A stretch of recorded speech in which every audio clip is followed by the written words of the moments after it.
Son las 18 minutos de la mañana, las 9:08 en Canarias. Entramos en el territorio de Nacho Carretero y de Nuño Domínguez, componentes de nuestro Comando N, con quienes durante esta hora vamos a tratar diversos asuntos y cuya conversación ya saben que pueden seguir ahora en directo o escuchar por primera vez en otro momento o volverla a escuchar, porque siempre es tan buena y tan apasionante que vale la pena para percibir los matices, volverla a escuchar a través de Ser Podcast. Nacho Carretero, ¿qué tal? Muy buenos días. ¿Preparado para ir a Málaga? Sí, esta tarde nos vamos. Esta tarde os vais. No digas por qué. No voy a decir por qué. No digas por qué. Nacho Carretero a la izquierda, a la derecha Nuño Domínguez. ¿Qué tal? Muy buenos días. ¿Qué tal? Buenos días. ¿Cómo terminaron tus vacaciones? Bueno, lo que se pueda contar. Muy bien. Todo fenomenal. Conseguí ver ballenas. ¿Ah, aunque sí? Al final sí. Las vi, pero el sonido que grabé, estuve escuchándolo para ver si lo podíamos poner, pero es que se oía muchísimo el viento. Pero puedo prometer, y luego os enseño los vídeos si queréis, que vi una gran ballena. Pero te das cuenta cómo tiene en mente el programa, ¿eh? Sí. Yo Esta siempre, vacaciones va a haber ballenas y graba de el hecho, audio. me arriesgué casi la vida por ponerme en la proa del barco y para grabar un captar el vídeo sonido. espectacular. Sí, y además, como fuiste tú el que le picaste, que dijiste, pues yo no vi Exacto. ballenas. Es que iba... No, si fue lo primero que me dijo al verme hoy. Claro. Hombre, sí que las vi. Es que digo, madre mía, imagínate que no las veo. Así que A bueno, ver, muy contento. ¿Es verdad, Nuño, eso de que los pájaros feos ligan más? Por lo menos hemos encontrado un sitio donde los feos pueden ligar igual o más que los guapos. De momento solo los pájaros.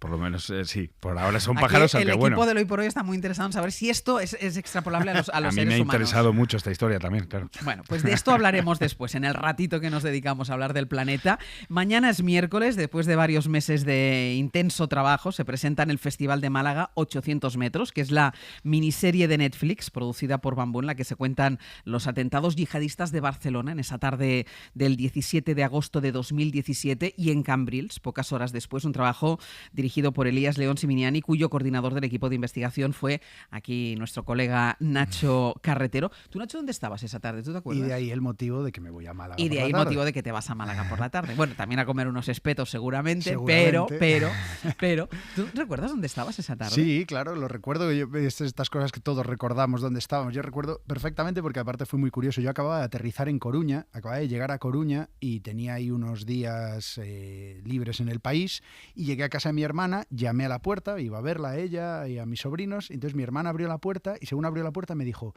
oye, ¿te enteraste de que una furgoneta acaba de atropellar a no sé cuánta gente en las Ramblas?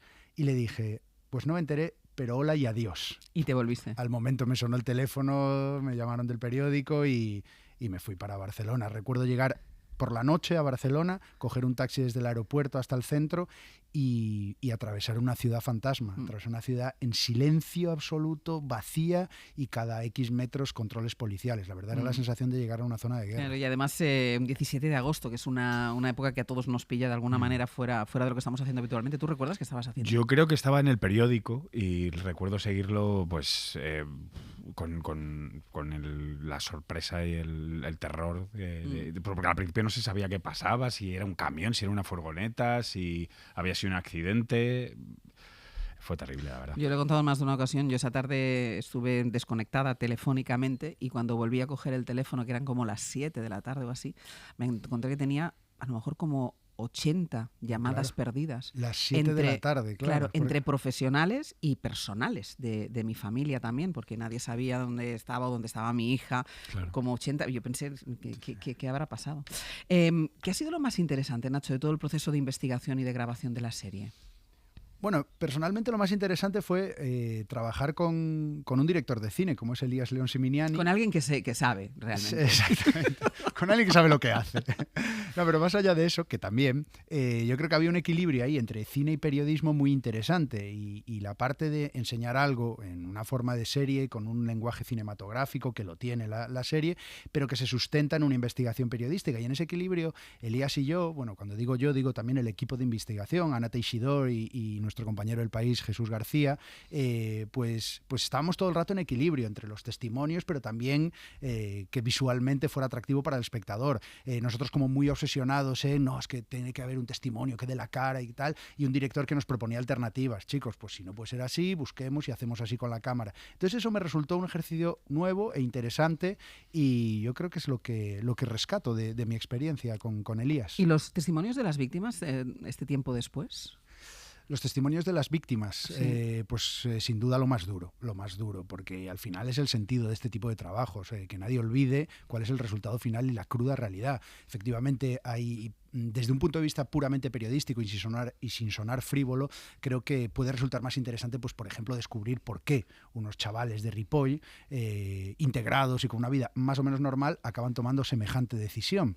Desde luego hay una investigación periodística apasionante ahí, pero el sentido último de esto es poner voz a quien ha padecido el sinsentido de un ataque así, y eso desde luego fue la parte más dura que todavía hoy nos dura el eco. ¿Todo el mundo quiso hablar?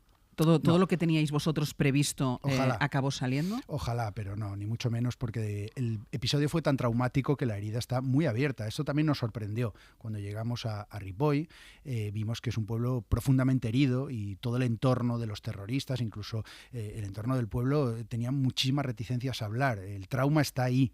Y, por supuesto, las víctimas, pues lo mismo. Hay quien está dispuesta a compartir su testimonio y quien no lo ha superado. Entonces, nosotros con el material que teníamos, pues construimos el relato, pero fuera se ha quedado gente, incluso también agentes de seguridad. El mozo de escuadra que abatió en Cambrils a 4 terroristas, pues es un hombre que está pasando un proceso de recuperación. Entonces, bueno, ahí también tiene que entrar la parte humana, ¿no? El ansia periodística de que todo el mundo hable y también intentar entender que no todo el mundo está preparado para hablar. Nacho, me decías antes fuera de micrófono que también habéis intentado hablar con la familia de los terroristas. Sí, y que, claro, sí. También... Nos pareció un testimonio muy interesante. Ahora lo puede comentar también Elías, pero es lo mismo. La herida estaba abierta y nos ocurrió algo que ahora Elías puede comentar. Es que durante el rodaje se celebró el juicio, ¿os acordáis que fue el juicio? Sí. Y eso reabrió muchas heridas y puso otra vez encima de la mesa cosas que algunos vecinos y familiares tenían un poco olvidadas o tal vez más cerradas, que al ser el juicio se reabrieron y nos dificultó acceder a ellas.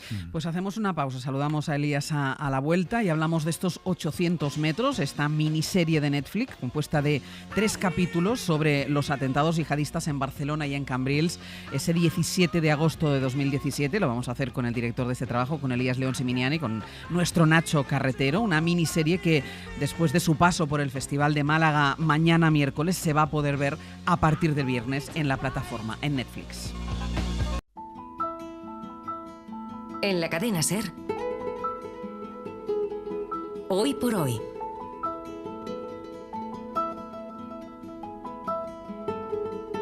Àngels Barceló. Recuerdo el día que te fuiste una mañana de invierno. Subiste en ese tren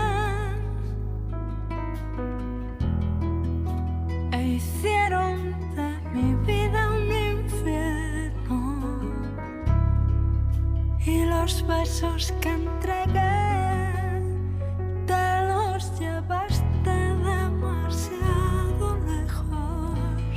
10 y 20 minutos de la mañana, 9 y 20 en Canarias. 800 metros es la distancia que recorrió la furgoneta conducida por uno de los terroristas yihadistas por las Ramblas de Barcelona, atropellando a cuantas personas encontró hasta detenerse para convertir el 17 de agosto de 1917 en una de las fechas más funestas de nuestra historia reciente. 5 y 10, 4 y 10 en Canarias, tenemos noticia de última hora.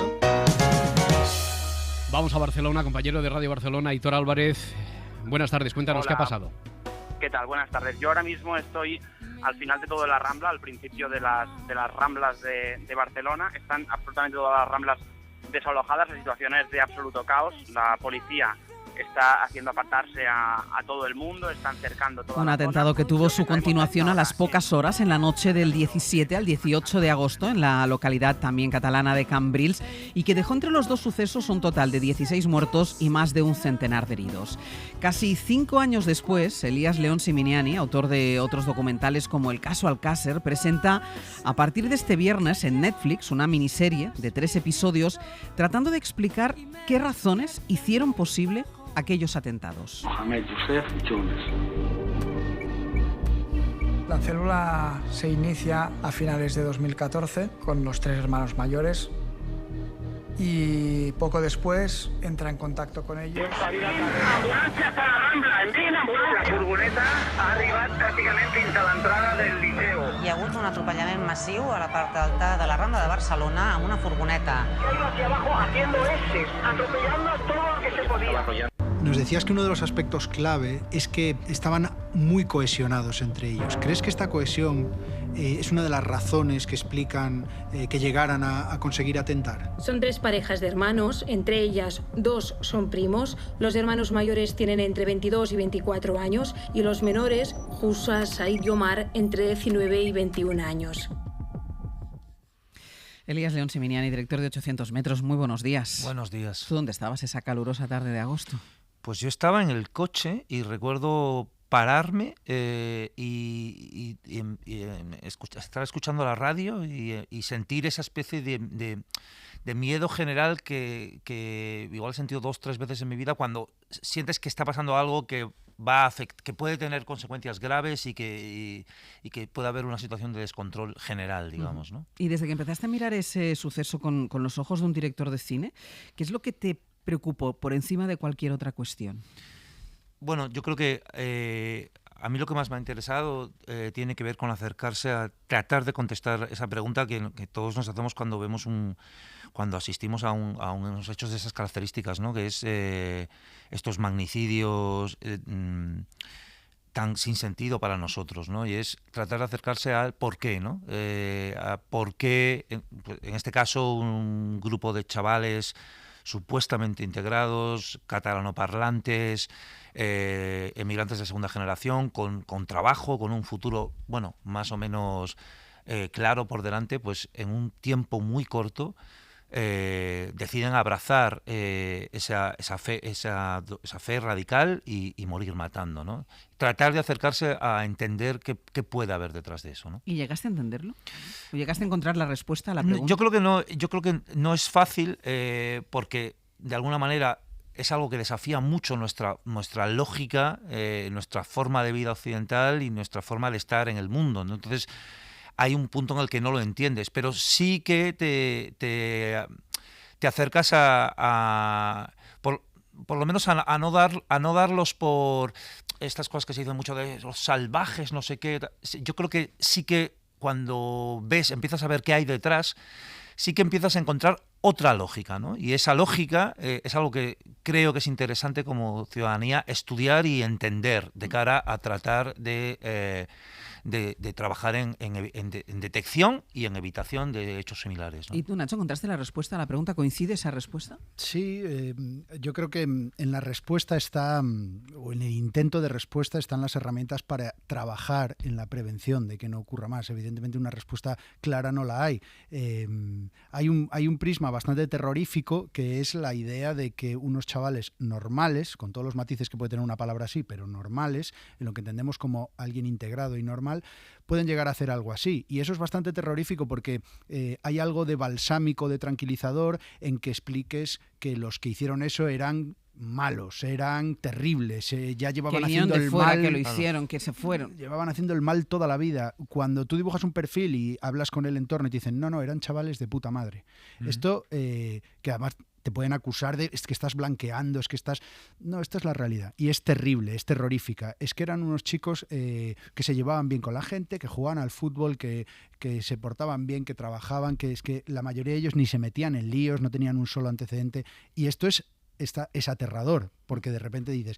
Y decía que en la respuesta está las herramientas para prevenir, porque sí que hay factores que pueden llegar a explicar, que no a justificar evidentemente un acto así, que tienen que ver con realmente estaban integrados, realmente tenían respuesta a preguntas tan claves en la adolescencia como quién soy, a qué pertenezco, estaban agraviados, porque sabemos que un agravio a los 40 años no es lo mismo que un agravio a los 16, que se puede hacer una bola gigantesca y puede salir, en fin, una serie de preguntas y que creo que se pueden trabajar por parte de las instituciones. Esta es precisamente, yo creo que viendo los capítulos lo que más sorprende es eso, ¿no? Como un grupo de jóvenes aparentemente perfectamente integrados. Yo recuerdo de declaraciones imágenes posteriores a esos días, como algunas de las educadoras que habían estado con ellos en la escuela, en el centro de ocio, manifestaban su sorpresa. Ellas eran las primeras sorprendidas. ¿Cómo es posible que puedan traspasar ese lado de la cordura, radicalizarse y cometer un atentado de esta naturaleza? Cada gramo de este hierro se os va a meter en nuestras cabezas, o la de vuestros hijos o la de vuestras mujeres. Decías intentar no blanquear, decíais, ¿no? Cuando se explica quiénes eran, el tipo de vida que llevaban, etcétera, etcétera. ¿Es quizá, Elías, lo más delicado acercarse a la visión de ellos? Sí, es lo más delicado y lo más turbador también para nosotros mismos, ¿no? Porque es que ataca la línea de flotación de nuestro ser ciudadano en el mundo, ¿no? Y hay una cosa que me parece muy interesante respecto a lo que dice Nacho del blanqueo, y es que cuando hemos escuchado un clip de unas imágenes que creo que son la primera vez que se ven en una serie o en un contenido audiovisual, de ver cómo están preparando ellos bueno, en este caso las bombas, porque era el objetivo inicial que tenían, ¿no? Atacar con bombas. Y cómo se les ve sonriendo, como muy relajados, mientras están manipulando un explosivo con unos materiales que luego acabaron estallándoles literalmente. Sí, ¿no? porque iban destinados a cometer una masacre. Sí, a cometer una masacre. Iban a Sagrada Familia, al Camp Nou y a la Torre Eiffel. Eran su triple objetivo, ¿no? Y se les ve como muy relajados, y entonces dices, no, es que son inconscientes, no saben ni lo que están haciendo. Y no es... Fíjate que no es tanto así, como que ellos lo que están es celebrando. Están como muy contentos porque están muy cerca de alcanzar ese objetivo, que es morir como mártires, morir matando, ¿no? Entonces, esa idea de ellos abrazan la muerte más que nosotros la propia vida, que es la que ellos manejan, hombre, es muy turbadora y es muy delicada. ¿Y cómo es posible que no se detecte esa radicalización? Bueno, hay que poner, que no la detecte nadie. Hay que poner en contexto que cuando estos chicos se radicalizan, está en su momento más alto, digamos, la guerra de Siria e Irak y el Estado Islámico. La propaganda del Estado Islámico circula por Internet de una forma imparable, y ellos consumen propaganda constantemente. Y de hecho, su radicalización en un porcentaje altísimo es algo, digamos, autorradicalización. Están en su casa consumiendo y compartiendo propaganda. De pronto el imán Sati llega a Ripoll, y él tiene un papel determinante. Y él tiene un papel determinante y les termina de radicalizar. Pero lo que tenemos es la convicción de que el imán no llega porque sí a Ripoll. No llega a un pueblo perdido del ripollés catalán porque sí. Llega porque sabe que hay chavales que están empezando a radicalizarse y que son carne de cañón. Es la figura más misteriosa, ¿no?, de toda esta historia. ¿Vosotros creéis que podían haber llegado hubieran hecho lo mismo si no hubiera habido la presencia de este imán? Hombre, en la investigación le llaman el agente catalizador, ¿no? Entonces, yo personalmente creo que no, porque de alguna manera, aunque es cierto que ellos cruzan un proceso de autorradicalización, el imán lo que acaba es de dar forma y probablemente de vincularlo a esta llamada que se había hecho desde Estado Islámico de atentar contra el enemigo, ¿no? Yo creo que hay ese nexo en el que de alguna manera ellos, como chavales autorradicalizados, encuentran ese eco y decir, sí, vais por el buen camino, y ese empujón yo creo que se lo acaba de dar el imán Sati, ¿no? Ellos, cuando fracasan en el plan inicial, que decíamos que era poner esos explosivos en el Camp Nou, en la Sagrada Familia, eso no les sale bien porque explota la casa de Alcaná. A ellos les explotan los digamos que lo que ocurrió, que suena tremendo, es una improvisación. Lo que estaba planeado era el mayor atentado de la historia de Europa. Es que por eso iba a decir, luego era el mayor atentado. A partir de ahí, ellos se ponen a improvisar. Al día siguiente. Tal cual. Ajá, y eso en el documental, gracias también a la forma de narrar de Elías, se cuenta de una manera muy potente, porque de repente hay como un clic, bueno, un boom más bien, que es la explosión de la Casa de Alcanar, donde ellos estaban fabricando los explosivos, y ahí comienza una contrarreloj, una improvisación dramática y trágica, en la cual deciden qué hacer. Y esto es como ir porque eso a no matar. les frena, porque uno podría pensar, eso les ha salido mal, se duermen otra vez y vuelven a... No, eso no les frena, al contrario, ¿no? Ellos tenían el objetivo muy claro. No, y de hecho, es muy interesante porque no solo están reaccionando de forma improvisatoria, sino que tampoco reaccionan de la misma manera. Es decir, cuando Younes Abu Yaqub, que es el que conduce la furgoneta y se lanza a la Rambla, él toma esa determinación sin que Mohamed Hichami, que es el líder de los que luego atentan esa noche en Cambrils, lo sepa. O sea, cuando atentan en Cambrils 7 horas después, ellos no llegan a saber que Younes ha atentado en la Rambla. O sea, es como que no se ponen de acuerdo entre ellos. Hay algo ahí... O sea, improvisan por separado. Por separado, exacto. Lo cual habla de una profundísima convicción de lo que estaban haciendo. Sí. Porque ni siquiera... Sí, porque uno de ellos podría decir, bueno, pues no, es que... Vamos a reunirnos, vamos a juntarnos y vamos a ver qué hacemos. O incluso echarse para atrás viendo el panorama que había. No, hay una profunda convicción que le hace a uno de ellos tirar el móvil y decir, bueno, pues yo me voy a matar, me voy a morir matando a Barcelona. Y fíjate que además... Y tampoco saben que en esa explosión de Alcanar ha muerto el imán, que de alguna manera entonces realmente actúan literalmente a ciegas.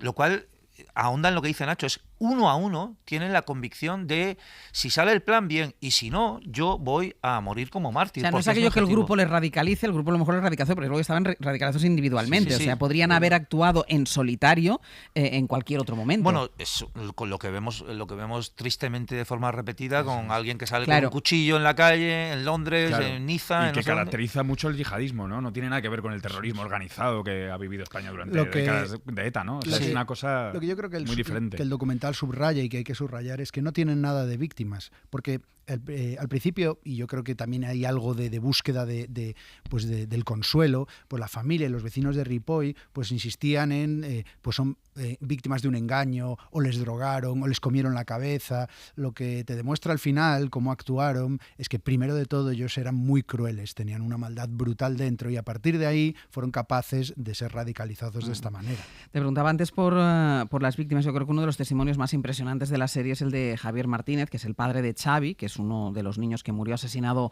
en las Ramblas por esa furgoneta. El niño solo tenía 3 años. Tuvieron como 3/4 de hora intentando reanimar a Xavi. Cuando consiguieron que tuviera pulso, salió un médico muy alto y me dijo, lleva mucho rato en parada y sin oxígeno. Pero de todas maneras lo llevamos al hospital de Sant Pau para intentar ver qué daños tiene y cómo está. Yo le había dado un beso cuando salió del CAP. En cuanto salió del CAP le di un beso y le dije, ánimo, Tarzanito, mi Tarzanito, cariño, ánimo. Pero estaba muy frío. Y me lo dejan allí en la camilla, en un box, y me dicen, aquí está tu hijo, ha fallecido. Hasta que no enterré a mi hijo fueron 4 días. Son los días más duros, más fríos, más inhumanos de mi vida. ¿Es lo más duro también, Elías, rodar esto? Pues sí, porque alguien te está dando lo más íntimo de su ser y lo más desgarrado y lo está compartiendo contigo ante la cámara. Genera una sensación alta de responsabilidad tener un material así. También tengo que decir en esto que hemos sido muy acompañados. O sea, yo creo que para poder llegar a un testimonio de este tipo hace falta bastante mediación. Hemos tenido a la UABAT con nosotros, que es la Unidad de Atención a las Víctimas del Terrorismo, que lleva un trabajo muy largo con ellos de acompañamiento, de asesoría legal ante los procesos y los derechos que ellos tienen por ser víctimas. Y por otro lado también hemos tenido la ayuda de Ana Teixidor, de Jesús García, que también han trabajado precisamente en establecer contacto con la UABAT. O sea que para llegar a tener un testimonio así hace falta una doble mediación, ¿no? Que de alguna manera genere ese canal de confianza en virtud del cual es como, vale, yo te voy a contar esto porque vienes de la mano de alguien que ha estado conmigo 5 años y que un poco, pues eso, ¿no? Hay un testimonio tremendo de este padre de Xavi que después de toda la odisea de llevar a su hijo al hospital, etcétera, ya saber que vuelve a casa con su hijo fallecido, claro, toda la ciudad atascada y él ve pasar una grúa remolcando la furgoneta con la que se habían hecho los atentados. Eso es escalofriante. Sí. Muy duro. Y nadie le había informado de qué tenía que hacer para ser reconocido como víctima. ¿Se sienten olvidadas? Ahora que dice él esto, ¿se sienten, ¿qué sensación tienen las víctimas? Bueno, una de las cosas que recoge el documental es precisamente el qué pasa cuando se retiran los focos mediáticos, ¿no? Y qué pasa con las víctimas, qué legado deja eso tanto en el nivel individual como en el nivel de la comunidad, en este caso de un pueblo como Ripoll, una ciudad como Barcelona, ¿no? Y una de los testimonios repetidos tiene que ver con esa sensación de soledad, de abandono. Le llaman, ellos hasta tienen un concepto que es segunda herida, ¿no? Que es como que tienen, para poder demostrar que son víctimas y que pueden acceder a una serie de ayudas por parte del Estado, tienen que hacer un proceso de demostración largo y bastante penoso, ¿no? Entonces, en ese sentido, yo creo que sí se sienten bastante olvidados, y hay una cosa que es muy interesante, y yo creo que el trabajo de asociaciones como la Asociación de Víctimas del 11M o la UABAT, que tiene su fruto en precisamente la sentencia de este caso, y es que por primera vez en la historia una sentencia legal recoge que las víctimas psicológicas sean contempladas como víctimas legalmente de terrorismo, ¿no? Hay otro aspecto muy interesante, que es el que tiene que ver con el peligro de identificar el islamismo con el terrorismo, algo con lo que desde el principio de los atentados lucharon los propios familiares de los miembros de esta célula. Fa dies que la comunitat musulmana està expressant per diferents llocs de Catalunya de manera clara contra la barbària i la seva raó, però avui volem dir aquí a Ripoll en veu alta no al terrorisme, no a la violència y sí a la paz. ¿Sigue existiendo en Ripoll esta estigmatización?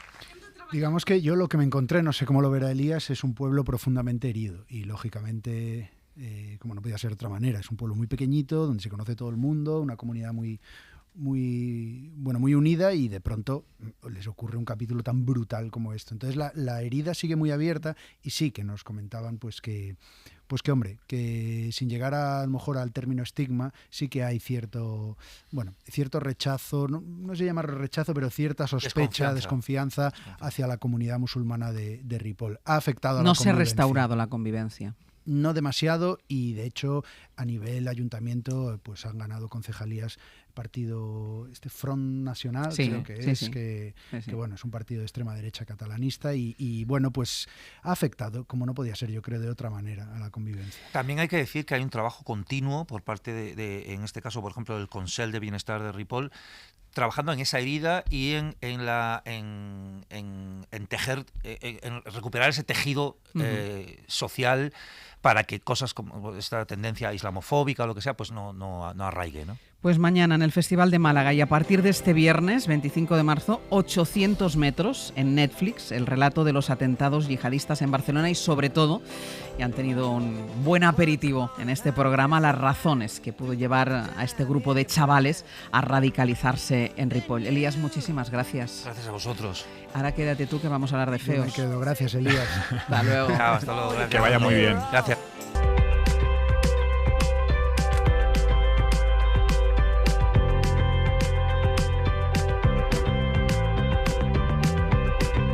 Àngels Barceló.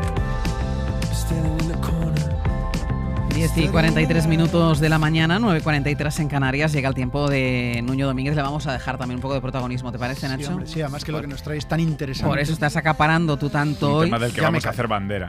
Vamos a hacer bandera. A mí me parece importante. El momento de pararse a conocer el planeta va a ser uno de esos días que nos vamos a sorprender, y mucho con lo que vamos a aprender, porque el caso es que, según un estudio realizado en Doñana, en la Estación Biológica de Doñana, del CSIC, el atractivo físico de las aves no condiciona su éxito reproductivo. Desarrolla. Bueno, básicamente es que los feos a veces tienen un poco de suerte y consiguen ligar igual o más que los guapos. En esto, traducido a los pájaros, es que el colorido de ciertas aves va asociado a otros comportamientos. Atraen más a las hembras, pero también los genes que les hacen, por ejemplo, ser visualmente más atractivos, también les hacen más territoriales, también les hacen luchar más con otros machos para competir por esas hembras, etcétera. Y eso es un desgaste, ¿no? Entonces, lo que han visto, y es un poco lo contrario de lo que se observa en el resto de aves, es que los pájaros que no tienen colores tan intensos, en el caso de este pájaro que se llama papamoscas cerrojillo, porque come moscas. Ya con el nombre tampoco ligaría mucho. Lo que han visto es que, en teoría, los guapos son los negros. Los que tienen ese color. Y los más claritos, los más con colores más desvaídos, serían los más feos. Bueno, pues los que están en medio de la gama, por así decirlo. Los anodinos. Los anodinos, que tampoco serían feos, pero serían como los del montón. Sí. Pues son los que triunfan. Son los que más triunfan. Pero esto no sería como un error evolutivo. Me refiero, claro, si se están colando los que no son los más tal, eso es, pero pues se va a perpetuar genes que no son los más potentes, ¿no? Eso lo vamos a hablar ahora con el experto. ¿Qué pregunta? Es muy buena. Es que me parece muy interesante, pero espera, antes de saludar al experto, en todas las especies, Nuño, ¿los guapos son los que triunfan? A ver, esa es el gran dogma. Es decir, pensemos en un pavo real. La diferencia que hay entre un pavo real y una pava real. O todos estos... Bueno, es que en las aves es muy espectacular, porque es que hay... La diferencia que hay entre un pavo real y una mísera gallina. Bueno, hombre, es que claro, esa espectacular cola, tal, pues eso tiene un sentido. Y los genes que les hacen tener esa espectacular cola y esos colores también van asociados a otros comportamientos y también a que su esperma es de mayor calidad, a que son potencialmente padres que darán hijos más sanos. Pues mira, vamos a saludar al experto, que ahora les voy a presentar. Él dice que los más guapos ligan más, pero no siempre, que me parece importante. Es David Canal, investigador del Centro de Investigaciones Ecológicas en Budapest, en Hungría, y hoy nos acompaña desde Radio Sevilla. David, muy buenos días. Hola, buenos días. No me he confundido, tú trabajas en Budapest, pero has participado en este estudio de aves en Doñana, ¿no? Sí, en Doñana y también el Instituto Pirenaico de Ecología ha participado. Somos investigadores de varios centros. Este estudio lo habéis hecho con ese pájaro de ese nombre, que yo digo que tampoco es muy atractivo, papamoscas cerrojillo. ¿Quiénes son estos papamoscas cerrojillo? No es atractivo porque no lo has visto. Es un pájaro irresistible. ¿Sí? ¿Cómo es? Tiene un plumaje negro precioso, el dorso, la espalda la tiene... durante la época de reproductiva tiene un plumaje negro en el dorso y luego tiene unas manchas blancas frontales y el pecho blanco que parecen semáforos, son unos pájaros preciosos. ¿Y estos del montón cómo serían? Claro, ¿en qué diferencia un papamoscas guapo, un papamoscas feo o del normalito, del montón? Bueno, los papamoscas guapos, por llamarlos así, serían aquellos que que han mudado las plumas y han desarrollado un plumaje negro intenso. Y los menos guapos, menos agraciados, serían aquellos que tienen un dorso con más plumas marrones, que serían de menor calidad. Pero, bueno, el guapo y el feo se mide también en otros caracteres, en las manchas blancas, no solo se indica con el plumaje del dorso. Uh-huh. Y la conclusión del estudio nos decía Nuño que es que las aves más atractivas no se reproducen con más éxito. Claro, al final lo habéis explicado muy bien, todos tenéis razón. Menos mal, ¿no? Pero hay un cierto matiz, ¿no? Las aves más atractivas se reproducen con éxito, claro que sí. Lo que pasa es que si nos pasamos de atractivo, con el ejemplo del pavo real, si sacamos el pavo desarrolla, las hembras prefieren cada vez machos con colas más grandes, al final eso le va a suponer un coste y ese coste termina llevándose por delante todos los beneficios. Uh-huh. No sé, por poner un ejemplo sencillo, cuando nosotros salimos de fiesta con ese vestido de gala y esos taconazos o ese traje de smoking, chaqué, vamos muy guapos, pero si nos hace una competición, probablemente correr lo haremos muy mal. Claro, nosotros llegamos a casa y nos quitamos ese vestido y esa ropa. Los pájaros mudan y se quedan con ese traje, con ese plumaje durante varios meses. Y eso lleva unos costes, esquivar a los depredadores, defender los territorios, intentar atraer a las hembras, buscar alimento, cebar a los pollos. Entonces, si eres demasiado atractivo, puede ser que los costes se lleven por delante los beneficios que podía llevarte ese plumaje. ¿Y tienes más competencia también? Sí, claro. Tienen más competencia. De hecho, los pájaros con un plumaje más negro, las aves con un plumaje más negro en esta especie, ellos son migradores, llegan aquí a España a finales de abril. Entonces, lo primero es que ellos se encuentran, tienen unos costes ambientales, porque son los que primero llegan a las zonas de cría. Y en abril, pues bueno, puede haber tormentas. En esta población de estudio están las montañas de la Sierra Norte de Madrid y puede haber nevadas. Eso tiene unos costes energéticos grandes, sobrevivir a esas nevadas. Y luego ellos tienen que adquirir cajas nido, porque estas aves crían en agujeros, nosotros les ponemos cajas nido y ellos pues las utilizan. Entonces, si llega muy pronto, vas a tener que defender la caja nido contra todos los que lleguen después. Entonces, se van acumulando costes sociales. Al final lo que hace es que cuando llega la época de cebada, alimentar a los pollos, pues el esfuerzo parental es menor o de peor calidad. Cuidan menos a sus crías, entonces, cuidan claro. menos, o las cuidan con peor calidad, a lo mejor ya están exhaustos, claro, se van acumulando los costes. ¿Y qué es lo que hace exactamente un papamoscas cerrojillo para emparejarse? ¿Cómo es el cortejo? Nunca pensaste que ibas a hacer esta pregunta. No, pero me parece apasionante. No, son maravillosos. Bueno, estas aves, lo que acabo de decir, llegan en primavera y entonces ellos van buscando agujeros, en este caso unas cajas nido que nosotros les hemos colocado, que les parecen maravillosas. Entonces, claro, son amplias, limpias. Y entonces se ponen a cantar y empiezan a traer a las hembras. Las hembras llegan como una semana después de los machos y van buscando parejas potenciales. Cuando surge el amor, ellos hacen ahí su nidito y bueno, básicamente eso. Lo que pasa es que luego son un poco cucos porque son monógamos sociales, pero digamos que no son muy fieles. La historia se pone cada vez más interesante. Sí. Aquí hay poco amor, hay mucho interés y poco amor, me parece a mí. Entonces, los machos y las hembras se ponen los cuernos, básicamente. El 20% de los pollos que hay en los nidos no son del padre que alimenta a esos pollos.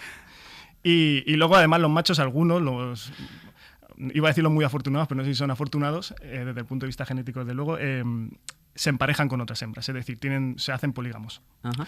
Tú has pronunciado la palabra amor. Me estás diciendo que el cortejo no es solo para la reproducción, sino por amor. ¿Hay sentimientos? ¿O solo hay cortejo con el fin de reproducirse? No, solo esto es... De hecho, más que amor, diría que hay una batalla entre sexos.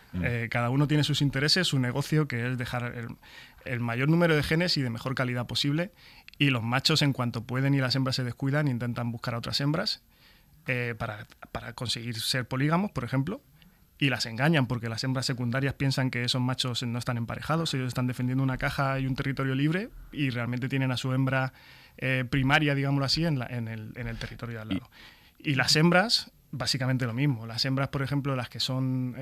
llegar aquí a los territorios de cría pronto es muy importante porque eso hace coincidir a tus pollos con el pico de máxima comida, entonces las hembras tardías son de peor calidad. Esas hembras, una vez se emparejan y aseguran que se van a reproducir con un macho, intentan engañarle y emparejarse con machos que ya...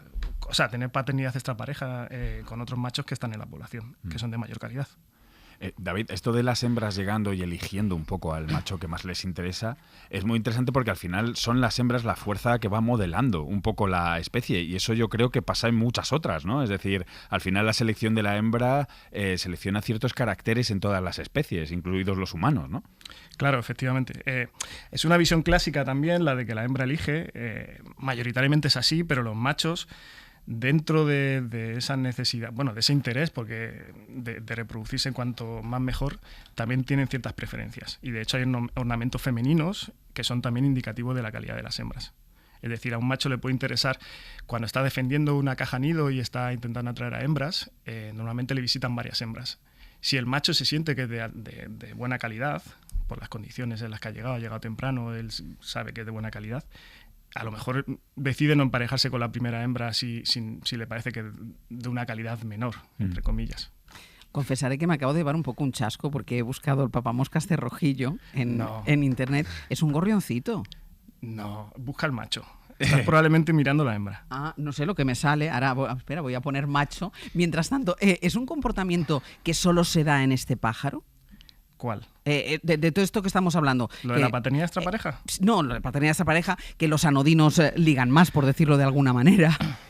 Claro, es que digamos que lo que hemos dicho, que la belleza, el atractivo, los ornamentos tienen una función que es atraer al sexo contrario, a las hembras, normalmente. Pero si nos pasamos de atractivos, eso lleva unos costes. Entonces hay un óptimo para ser atractivo. Un exceso de atractivo hace que tengas unos costes excesivos. Entonces lo que... Perdón. Dale. Decía, lo que hablábamos antes de que es un error evolutivo porque los mejores genes entonces no se van a perpetuar, no es tan así, porque a lo mejor es mejor ser un poco anodino y tener más habilidades, aunque no sea tan atractivo. Claro, aparte que puede ser un poco anodino, como estamos usando el término en el plumaje del dorso, pero ser súper atractivo en la mancha frontal, que es otro y a lo mejor conviene que sean esos genes los que se perpetúen. Y esto va a hacer que la especie cambie y de repente el papamoscas triunfador o ejemplo sea más marrón y menos negro. Claro. Lo que estamos viendo son, al final, es evolución en directo. Ese es el gran poder de esta población de estudio. Claro, este es el objetivo del estudio, ¿no? Porque uno se pregunta, los que no sabemos, ¿para qué se hace un estudio de este tipo? Efectivamente. Entonces se hace para esto que estás diciendo, ¿no? Para ver evolución, efectivamente. Y son 20 años de datos, además, que habéis acumulado. Son 20 años, tenemos más años, son 40 años en el fondo. Este estudio se empezó a realizar en 1984 por Jaime Poti, uno de los coautores del trabajo, y que fue quien empezó a estudiar esta población y todavía sigue estudiándola, se ha jubilado y todavía sigue estudiándola el hombre. Y son 40 años de datos y hay muy pocas poblaciones en el mundo que tengan, por las características de esta población, hay muy pocas poblaciones en el mundo como esta. Los individuos siempre vuelven siempre vuelven en una alta proporción a la misma población para criar, y entonces eso permite que podamos capturarlos años tras años hasta que mueren. Y lo que tenemos son pedigrís o árboles genealógicos de individuos de 6 o 7 generaciones hacia atrás. Porque ¿por qué zonas se mueven estos pájaros? ¿Dónde los podemos encontrar? ¿Dónde se encuentran? En bosques, en zonas montañosas, bosques maduros. Nuestra zona de estudio está en la Sierra Norte de Madrid, en La Iruela, que es un pueblo precioso, pero bueno, en bosques. Hay un hayedo por ahí, ¿no? Efectivamente, el hayedo de Montejo. El hayedo de Montejo, hace más tiempo que no he ido, sí. Y no están en peligro de extinción ni nada de eso. No. Como todas las aves migratorias, se enfrentan a los retos del cambio climático. Hay muchas presiones selectivas por criar, digamos que las aves migratorias, cuando están en África, que es el caso de estas aves, tienen que decidir cuándo migrar, cuándo empezar la migración. Y las señales de hace 40 años pueden pueden ser que no sean informativas a día de hoy, porque las condiciones han cambiado. Entonces llegan desfasados, con el pico de alimento, y bueno, tienen sus retos. Pues quédense con este nombre, papamoscas cerrojillo puesto macho, pero me salen así pequeñitos también, ¿eh? Sí, es tipo gorrión, pero precioso. Vale, yo hablaba del tamaño, El tamaño importa, ¿no? El tamaño importa. En las aves también. Habíamos generado unas expectativas. Claro, yo pensaba que me encontraría. No, es verdad, tamaño así pequeñito. David Canal, muchísimas gracias. Bueno, muchas gracias a vosotros. Muchas gracias, beso. David. ¿Qué me dices? Pues si me dices que vamos a hablar del papamoscas cerrojillo... ¿No te lo hubieras creído? Yo no he podido evitar reírme cuando ha dicho que los machos llegan buscando agujeros a los bosques. Hasta la semana que viene, chicos. Un beso.